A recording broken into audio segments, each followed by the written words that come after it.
ئازادی تەمەەن ساڵ سەرڕای ئەوەی خاوەن پێداویستی تایبەتە توانیوێتی بە شێوەیەکی باش پارێزگاری لە گۆڵەکەی بکات ئەو لەگەڵ تیپەکەی بەردەوام لە یاریگا 6 یاریزانیەکان یاری دەکات بەدەر لە ئەرکە سەرەکیەکەی خۆی کە گۆڵپارێزیە بەردەوام لە نێو یاریگادا ڕێنمایی بە یاریزانەکانی تیپەکەی دەدات. زۆربەی ئەو گۆڵانی یاریزانانی تیپەکەی تۆماری دەکەن خاڵی دەستپێکی هێرشەکان لە ئازادی گۆڵپارێزەوە بەرهەم دێت. لە تقریبا نوەتەکانەوە لە یاری تۆی پێمە لە مەکتەبێ بە شەقی گەمەم دەکرد بە عکاسەی بە قۆدی بوو بە تۆپی بوو گەمەمان دەکرد پاشان ئەو خۆروانەی کمارێک لە ئەسکەری کە گەمەمان دەکرد لەوێ هەر بە عکاسی گەمەم دەکرد ئەوزانش بە گۆپاری گۆپاری گەمەم دەکرد پاشان بە شەقی هەنگری گەمەم دەکرد کە گەمەم دەکرد بە شەقی تۆ دەهیناوە بە عکاسی دەمیناوە وەڵعەسی فەرەقەکان ڕازی نەبوون گوتیان کاکەمە ڕازنینە دەبی ئەوە عکاسەکەی فڕێدا منیش ناچار بووم کە بمە گۆچی نەخوای بە زیادی بەس تا ئێستا زۆر لێم ڕازینە منیشە تیپەکەی خۆم ڕازیمە ئەوانیش لەمە ڕازینە ئەو تیپانەی بەرامبەریشیان یاری دەکەین هەر لەگەرمان ڕازینە حەز دەکەم هەتا تەمەن ماوی هەر لەگە وەرزش بووم هەر لەگە یاری تۆ پێش بووم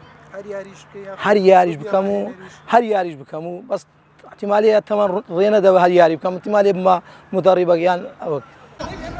ئازادی گۆڵپارێز بە پارێزگاریکردن لە گۆڵەکەی سەرنجی زۆرێک لە وەرزدۆستانی بەلای خۆیدا ڕاکێشاوە و ئەو هاوڕێیانەشی لە تیپەکەی ئەودا یاری دەکەن لە ئاست و هەڵسوکەوتی ڕازین. ئەمە وەکو تیپ زۆر لە کاک ئازادی ڕازینە گۆچەکی زۆر باشە تموعی بستە ناوگۆلێ زۆر جارانگەمە موافقەم لەگە فەریقی کردووە تەماشا دەکا سرنجی فەریقی بەرامبەری ڕاشتشاوە وەکو ئەوەی خاوەن پێداویستی تایبەتە تەماشا دەکا فەریقی بەرامبەرمان زۆر سرنجی ڕادەچێشی کە تەماشا دەکا بەم شێوێ ئەو گۆچێ باشە و خاوەن پێداویستی تایبەتە زۆر لێ ڕازینە و زۆر جاریش گۆچیشمان هەبووە لاو بۆ تموعیە بۆ بستە ناوگەمەی بەس ئەمە هەر کاک ئازاد سیقەمان پێیە و زۆر لێ ڕازینە هەر هاشتمە ناو یاریگای. ئازاد خاوەن پێداویستێکی زگماچی نییە بەڵکو لە تەمەنی منداڵیەوە بەهۆی دەرزی لێدانەوە دووچاری کەم ئەندامی لە بەشێکی جەستەی بووە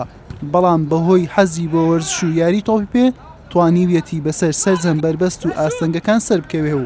بگات بە حەز و خولیاکانی بەمەش نمونەیەکی جوانی کۆڵنەدان و بەردەوام بوون فێری تاک بە تاچی خەڵکی دەکات.